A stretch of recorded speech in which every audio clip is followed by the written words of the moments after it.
Bien, buenas tardes. Con puntualidades, como debe ser, vamos a dar comienzo a este acto de presentación del libro de la enseñanza, adquisición y aprendizaje de la lengua extranjera, una revisión teórica desde la práctica reflexiva del aula. En primer lugar, pues yo soy el director del Servicio de Publicaciones. Al que le correspondía estar aquí es al vicerrector, que lleva el tema de publicaciones, pero que ahora mismo están en el claustro. Ha estado aquí, ha estado en el claustro, y entonces pues me ha tocado a mí moderar la mesa. De todas formas, es un acto muy grato, un acto muy agradable, porque simplemente pues compartir con la comunidad, con la universidad, con la sociedad, con los compañeros, un acto académico festivo. La presentación de un libro es un rigor, es festivo, es casi encarna lo mejor de la universidad.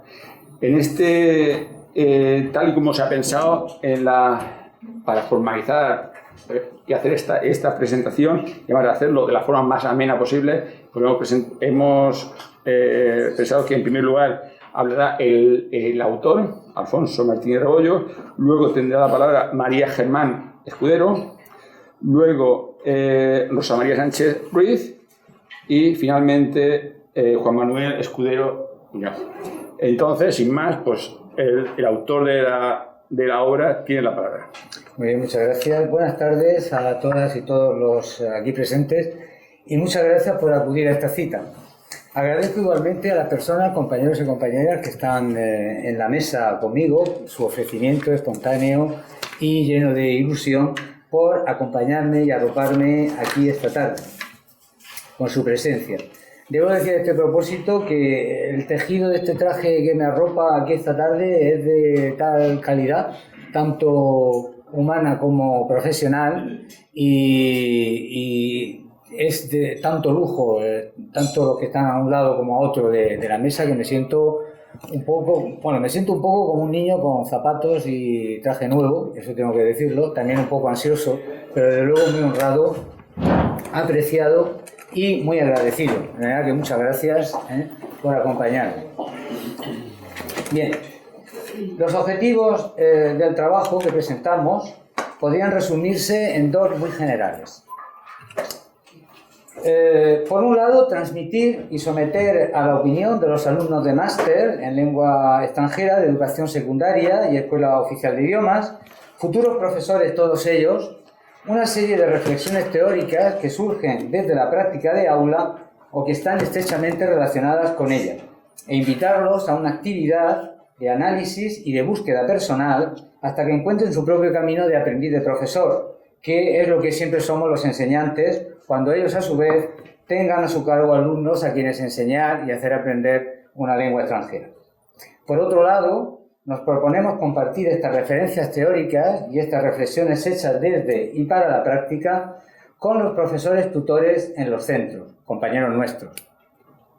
En absoluto pretendemos aleccionar, sino que nos gustaría sobre todo promover en ellos procesos reflexivos, de reflexión, análisis de su propia acción didáctica y pedagógica en clase, o aportar algo, orientar, si fuera posible, a aquellos que ya hayan iniciado dinámicas de este tipo o cualquier otro proceso de resolución de problemas de aula, con el ánimo de generar debates fructíferos entre ellos y sus tutelados.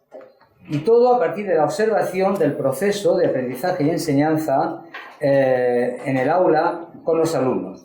Queremos, en definitiva, que esta publicación contribuya a que ambas partes, tutores y tutelados, hablen la misma lengua para que la negociación del sentido de las prácticas por los sectores implicados sea así más satisfactoria y provechosa, a la vez que mayor y mejor el aprendizaje que se pueda llevar a cabo. Y fuera del ámbito específico del máster referido, reorientar y fundamentar la acción docente de los profesores de lengua extranjera en general, buena y eficaz sin ningún género de dudas, pero muchas veces intuitiva, sería otro de nuestros objetivos. En efecto, pensamos que las tablas o la sola experiencia nos pueden fallar cuando menos lo esperemos. El profesor ha de adquirir seguridad para poder justificar siempre su actuación y sus opciones didácticas y metodológicas, a la vez que desarrollar su creatividad. Podríamos decir, pues, que estamos ante un libro redactado desde el máster y para el máster de Educación Secundaria y Escuelas Oficiales de Idiomas en todas y cada una de sus fases y dirigido fundamentalmente a todos los que en él estamos comprometidos. Y además aspira a tener una proyección general en cualquier departamento de lengua extranjera de cualquier centro educativo. Descubramos, si les parece, el libro juntos. Proseguimos así pues nuestra exposición y sugerimos observar la portada del libro, que presenta, como vemos, una ilustración hecha por una de mis alumnas de bachillerato del instituto donde tengo la gran suerte de enseñar lengua y cultura francesas. Hablamos de ella, Miguel Espinosa, y esta alumna que ha realizado este fenomenal trabajo se llama Daora Omosaña Martínez, alumna entrañable y toda una artista en varios campos. Y no solo en el de los estudios, sino también en el del diseño, como aquí damos fe, la música y además en lo personal. En realidad, Adaora es representante de unas magníficas promociones de alumnas y alumnos con quienes tenemos la suerte de disfrutar nuestra profesión de enseñante en el Miguel Espinosa. Un centro educativo pequeño, sólidamente organizado y sabiamente dirigido. Proponemos centrarnos, en primer lugar, en esta portada, pues en modo alguno se trata de un elemento casual y gratuito en el conjunto de la obra. Como bien pueden suponer, sino por el contrario es algo trabajado a nivel de diseño y concepción. En efecto, por medio de ella pretendemos favorecer en el futuro lector un proceso, arriba abajo, de lectura comprensiva e interactiva. Invitamos así a ese lector más o menos sensibilizado con estas cuestiones a anticipar algo del contenido de los capítulos del libro, partiendo para ello de su conocimiento del mundo general o de sus conocimientos sobre el tema que se aborda o de aquello que perciba acerca de la situación de lectura propiamente dicha en la que se va a sumergir. Desde luego, basándonos tanto en la teoría como en la práctica y la experiencia, defendemos la hipótesis de que cuanta más información de partida aporte conscientemente el lector al texto o libro que va a descubrir y leer, mejor lo comprenderá y mucho más rica resultará la interacción que se produzca entre ambos. Por otro lado, haciéndonos eco de las palabras de Sophie Moirand, una gran especialista francesa del discurso, afirmamos con ella que los textos también son imágenes. Por consiguiente, nos vemos casi en la obligación de detenernos un momento en el título y subtítulo de esta obra, así como de observar con cierto detalle la ilustración que le sirve de fondo o decorado. Enseñanza, aprendizaje, adquisición y aprendizaje de la lengua extranjera, una revisión teórica de la práctica reflexiva del aula. El subtítulo en particular anuncia una forma de trabajo, un plan metodológico. Se trataría de una especie de vaivén permanente de la teoría a la práctica y viceversa. Debemos añadir que este plan de trabajo dinámico y a veces minucioso forma parte de nuestra manera de entender el hecho pedagógico. Nos gusta decir igualmente que es una especie de ingrediente que vendemos en esta suerte de tienda que constituye nuestra propia práctica en los centros. La ilustración de fondo, por su parte, nos muestra dos aspectos diferentes, aunque íntimamente relacionados entre sí. Por un lado, los contenidos del libro. Habría para ello que mirar el interior de los bocadillos. Y por otro, el marco donde debemos situarlos, la clase, ese lugar, ese espacio donde dos procesos entran en interacción.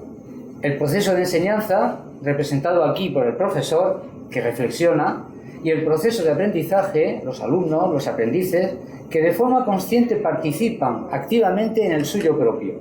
Asistimos, digámoslo así, a una especie de maridaje, querido por nosotros, entre libro y aula. Con respecto a los contenidos del libro propiamente dichos, sigamos observando esta ilustración y miremos en primer lugar el bocadillo correspondiente al pensamiento consciente y reflexivo del profesor. Podemos leer estrategias, I+1, feedback, address, grammar. Estos términos nos quieren anunciar capítulos o elementos en relación con corrientes teóricas más o menos actuales sobre adquisición de segundas lenguas y lenguas extranjeras. Se trata en realidad de aspectos que el enseñante puede observar y comprobar en el aula a través de las reacciones, de las intervenciones o actuaciones de sus alumnos, como ahora intenta hacernos ver en su dibujo. En cuanto a los bocadillos pensamiento de los aprendices o alumnos, podemos leer una serie de acciones expresadas en primera persona del singular o plural según la dinámica de grupo adoptada, pero en cualquier caso pensadas y llevadas a cabo conscientemente por ellos mismos. Yo learning, j'anticipe, planifico, o también je négocie, I'm listening, je réfléchis, compruebo. Es decir, acciones y estrategias, todas ellas de aprendizaje, activadas por los propios aprendices a lo largo de su proceso de tratamiento y utilización de la lengua en el aula. Tratamiento y utilización de la lengua, pues, y miremos ahora el encerado que presenta la ilustración, pero al servicio de la comunicación y de la autonomía, nuestras dos grandes metas curriculares. Y todo esto en 3 lenguas. Otro guiño que queremos hacer a los lectores para decirles que es de lenguas extranjeras de lo que se trata. Español como lengua extranjera, inglés, francés, etc. Y si bien es cierto que se presentan más ejemplos en esta última, en francés, todos ellos nos parecen perfectamente transferibles a cualquier otro idioma extranjero con el que trabajemos. Y bien, pues esto sería, o pretende ser nada más o menos el libro, nada más o menos un proyecto un tanto ambicioso, podría decirse a sí mismo cualquier lector potencial que dude entre adquirirlo o no. Lógicamente nosotros le advertiríamos a ese lector virtual inmediatamente que si hasta ahora ha seguido todos estos pasos que hemos establecido aquí, solo habría elaborado hipótesis de contenido y se habría creado expectativas de lectura. Luego lo que procedería en este momento sería entrar en él para verificar lo anticipado y tal vez descubrir nuevas ideas, matizar o replantearse algunas convicciones, contrastar otras. Es decir, que lo animaríamos, lógicamente, a que lo adquiriese. Eso es evidente. Bien, si miramos la etapa posterior, la que cierra el libro, podemos descubrir el armazón o el esqueleto de los diferentes capítulos que lo componen, conteniendo aún un poco de médula descriptiva que pretende orientar un poco más al futuro lector. Dadas las características de este acto, no pretendemos aquí, ni mucho menos, entrar al detalle de lo que dicen los distintos capítulos. Simplemente queremos esbozar las ideas esenciales que los habitan. Y para ello, permítanoslo, recurriremos a veces a metáforas, incluso imágenes, que den cierta plasticidad a los mensajes que queremos transmitir. Los títulos de los primeros capítulos podrían perfectamente corresponder a simples enunciados en boca de cualquier profesor de lengua extranjera en cualquier centro actualmente. Veamos, por ejemplo, el primero. Mi enfoque es el comunicativo porque mi meta es la comunicación. Partimos modestamente aquí a la búsqueda de aquellas huellas o rasgos esenciales que las últimas teorías lingüísticas o psicolingüísticas o los últimos enfoques didáctico-metodológicos dejan y muestran en nuestras clases de lengua extranjera. Y en esta labor de rastreo encontramos y nos planteamos la necesidad de articular y vertebrar y poner orden en nuestros programas comunicativos, sugiriendo el establecimiento de una progresión obligada y justificada de las actividades de aprendizaje dentro de un marco de clase de lengua extranjera que lógicamente apueste por la comunicación. Marco práctico en el que el aprendiz o alumno intenta actualizar y desarrollar sus competencias comunicativas mediante la negociación del significado de los mensajes en situación con los que llevan a cabo interacciones entre ellos mismos o con el profesor. En este capítulo se cierra, al igual que los 3 siguientes, con preguntas para la reflexión que animan a su vez a una lectura formativa y personal. Y además me preocupo constantemente de que mis alumnos puedan llegar a ser autónomos. Intento ver cómo piensan y qué estrategias utilizan para aprender. Es el capítulo 2. Estamos ahora ante una reflexión que nos parece insoslayable dentro del aula, sobre cómo teorías y principios de orden cognitivo planean sobre nuestras clases, reflejándose o refractándose en los procesos de adquisición y aprendizaje que los alumnos desarrollan en el aula. Nos resulta, por tanto, necesario en este capítulo analizar esos procesos de adquisición de la lengua, tanto materna como extranjera, así como el rol de las estrategias de los aprendices en su camino hacia la autonomía. Preguntas para la reflexión y la lectura formativa personal esperan aquí también al lector a la salida de este capítulo. El papel de la gramática en el proceso de enseñanza y aprendizaje de una lengua extranjera ha sido y sigue siendo clave. Y estamos con la gramática en el aula. ¿Qué, por qué y cómo enseñarla y aprenderla? Y aquí también intentamos hacer un hueco a corrientes teóricas diversas y al papel de la conciencia y atención del aprendiz en el procesamiento de los aspectos gramaticales de la lengua a través del input que recibe, así como a la relación forma-sentido que debiera existir, en nuestra opinión, en el proceso de aprendizaje y enseñanza de la gramática en el aula. ¿Y los libros de texto? ¿Qué tratamiento hacen de ella, de la gramática? Mediante ejemplos tomados de manuales variados, antiguos y actuales, proponemos a los lectores un trabajo práctico de análisis fundamentado, para el cual les pedimos que transfieran a sus comentarios algunos de los contenidos sobre el tema propuestos hasta el momento por el libro que presentamos.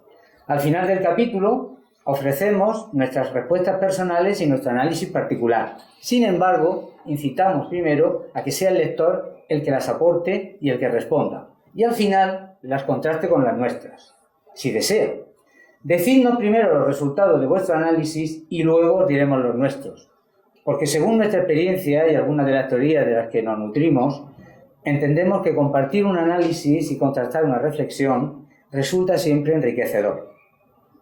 Finalmente, analizamos también en este capítulo esa relación inevitable que existe entre gramática y error, esa especie de no puedo vivir sin ti, en el que ambos se debaten, y henos pues aquí, de vuelta con los errores, que los hemos tratado varias veces en capítulos anteriores, pero aquí lo hacemos ahora con mayor profundidad. Los errores, su papel en el proceso de aprendizaje, análisis y estrategias de corrección, feedback, ejemplos de apoyo, fichas orientativas para el tratamiento de los errores en el aula, es decir, cómo puede un profesor de lengua extranjera compartir el espacio de la clase con los errores y además hacerlo en buena y fructífera armonía. Aquí también salimos del capítulo formulando preguntas y proponiendo actividades y casos prácticos para fomentar la reflexión y la autoformación didáctica. Las 4 destrezas básicas: comprensión y expresión oral y escrita, siempre presentes en el aula. Entendemos las destrezas básicas como pistas de aterrizaje en el aula para un avión llamado comunicación que transportaría pasajeros hacia la búsqueda de autonomía. Para cada una de las destrezas hablamos de procesos, modelos teóricos de referencia, reflexiones metacognitivas, implicaciones en la práctica dentro de la clase, cómo trabajarlas con nuestros alumnos con total seguridad de lo que hacemos. Podría preguntarse un profesor que reflexionara en y sobre la práctica, su propia acción docente, diciéndose a sí mismo, totalmente convencido de ello: cuanto más me pregunto cómo y por qué, con más seguridad parece que operan en mí mi imaginación y mi intuición. Es decir, queremos decir aquí que la imaginación y la intuición ellas solas, pueden jugarnos una mala pasada y no presentarse a determinadas citas importantes en el momento de impartir una clase, provocando en el enseñante una especie de amarga sensación de incertidumbre, desorientación y tal vez sensación de fracaso. Al final de este capítulo también vienen a nuestro encuentro cuestiones y propuestas prácticas para el análisis y la autoformación. Y con respecto a las 4 destrezas, a mí me gustaría también hacer una objeción que hacemos a pie de página. En su relación, decimos 4 destrezas y queremos hacer alusión también al marco común europeo que habla de 6. Lo decimos en el libro, pero bueno, nosotros hablamos de 4 destrezas y las llamamos básicas porque básicamente son las que trabajamos en el aula. Es verdad que el marco teórico habla de 6, pero es porque también ellos en la expresión oral incluyen expresión oral, interacción oral y luego añaden mediación. Para nosotros esas 3 estarían como dentro del mismo paquete. En realidad en las clases de secundaria, yo creo que también en la Escuela Superior de Idiomas, yo creo que siempre hemos entendido la expresión oral como interacción. No la hemos podido entender de otra manera, aunque es verdad que en el marco europeo, en Europa, en la Unión Europea, uno puede tener deber, por ejemplo, o poder hacer una exposición en un idioma y ser incapaz de interaccionar en él. Eso es posible. Pero bueno, realmente las situaciones de aula nuestras son 4 destrezas y es lo que, por eso las defendemos y por eso las hemos trabajado así. Bien, la unidad didáctica, teoría, capítulo 5. Nos gusta ver y entender este capítulo como una especie de delta que formaría un río cuyas aguas han arrastrado a traer propuestas teóricas y contenidos que han sido drenados a lo largo de su recorrido por sus afluentes, que aquí serían los capítulos precedentes a este de la unidad didáctica. Todo este limo, permítanos esta imagen, todo este limo a base de teorías, objetivos, formas de proceder, reflexiones metodológicas, etc., depositado aquí, se organizaría ahora en forma de fértiles aluviones aprovechados por profesores y alumnos para crecer en ellos como aprendices, o hacer crecer ricos campos o ricos cultivos de comunicación y de autonomía. Por otra parte, definimos la unidad didáctica, nos gusta definirla como un macro procedimiento, tal y como César Coll entendía el procedimiento de aprendizaje que tanto explicamos en aquellos años de la LOCSE, pero que sigue estando desde mi punto de vista de rabiosa actualidad en el aula. Él entendía el procedimiento de aprendizaje como un conjunto de acciones o pasos ordenados y orientados a la consecución de una meta. La unidad didáctica, desde este punto de vista, vendría a ser entonces para nosotros un conjunto de actividades y de tareas de aprendizaje convenientemente ordenadas y secuenciadas que se orientan y encaminan a una doble meta, la comunicación y la autonomía. Esto es inevitable. ¿Cómo organizar este proceso de aprendizaje y desarrollar en el alumno la adquisición de la lengua y la capacidad de comunicar y ser autónomo? ¿Qué pasos seguir para su estructuración y qué fases establecer para articular convenientemente el tratamiento y desarrollo de las competencias comunicativas por parte del aprendiz? Las respuestas a estas cuestiones, tanto de orden teórico como práctico, habría que buscarlas y esperamos que se encuentren dentro del capítulo. Bien, avanzamos al capítulo 6, la unidad didáctica, propuesta práctica. Por medio de una pequeña secuencia didáctica decajada de un corpus, de una hipotética unidad didáctica, intentamos, aquí en el libro, trazar un itinerario que va desde una introducción esquemática, cuyo papel no es otro que el de fijar los pilares teóricos de apoyo a la estructura general de la unidad didáctica, hasta una tarea final que reclama o exige, a su vez, actividades o tareas preparatorias previas. A lo largo de este itinerario o recorrido didáctico, actividades clasificadas, fases de proceso, objetivos de enseñanza y aprendizaje, competencias básicas, contenidos y desarrollos metodológicos avanzan de la mano, exhibiendo siempre su justificación teórica o su razón de ser. Bien, el libro presenta también un glosario que no pretende sino orientar, ayudar al lector por si tiene algún problema de terminología. Creemos que puede ser esclarecedor. También, lógicamente, hay una bibliografía en la que damos cuenta de todas las obras que hemos ido citando a lo largo de los capítulos. Esto es obligado. También hay un solucionario abierto y en esto me gustaría detenerme un momento. 2 alumnos de máster de educación secundaria y escuelas oficiales de idiomas, autores del mismo, contestan a través de él a las preguntas formuladas en los diferentes capítulos, en los 4 primeros capítulos, y hacen a su vez propuestas propias y valientes sin ningún límite espacial.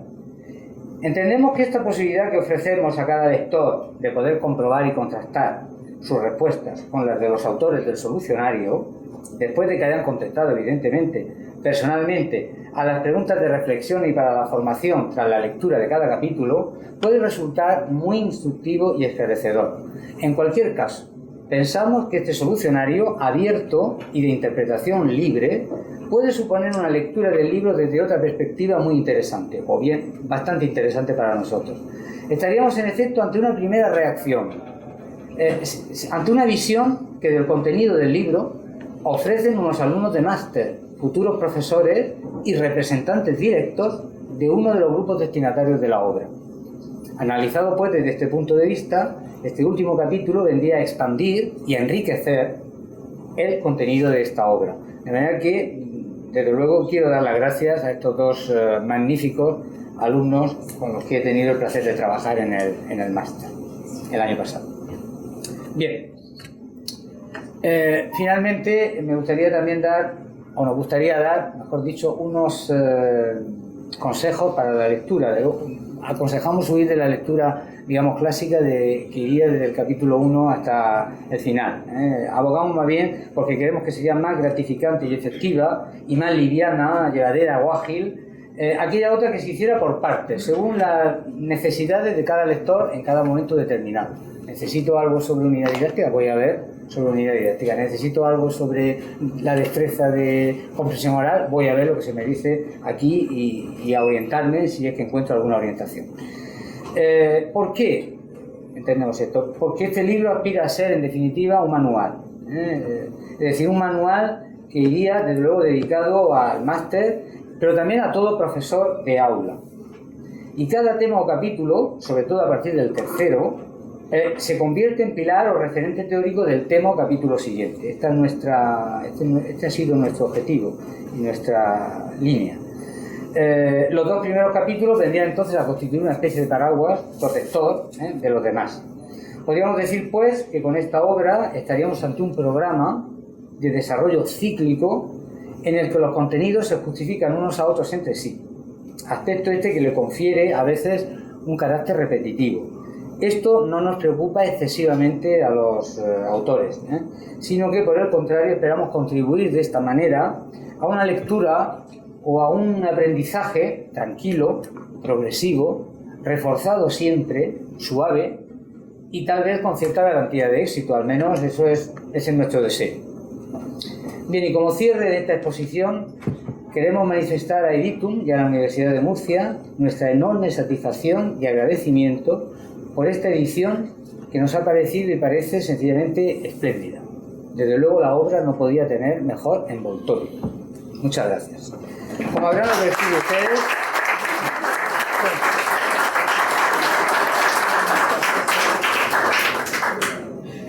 advertido ustedes, en todo momento he hablado en primera persona, de plural. Y no se trataba aquí de utilizar un plural majestático, sino de una especie de plural de autoría. En realidad he hablado en mi nombre propio y en el de Marisol Valcárcel, mi maestra y desde luego mi amiga, a cuya memoria dedico este trabajo y quiero rendir este sencillo homenaje. Espero que el libro sea claro, resulte práctico y útil y tenga suficiente solidez en sus planteamientos como a ella le gustaban estas cosas. Muchas gracias.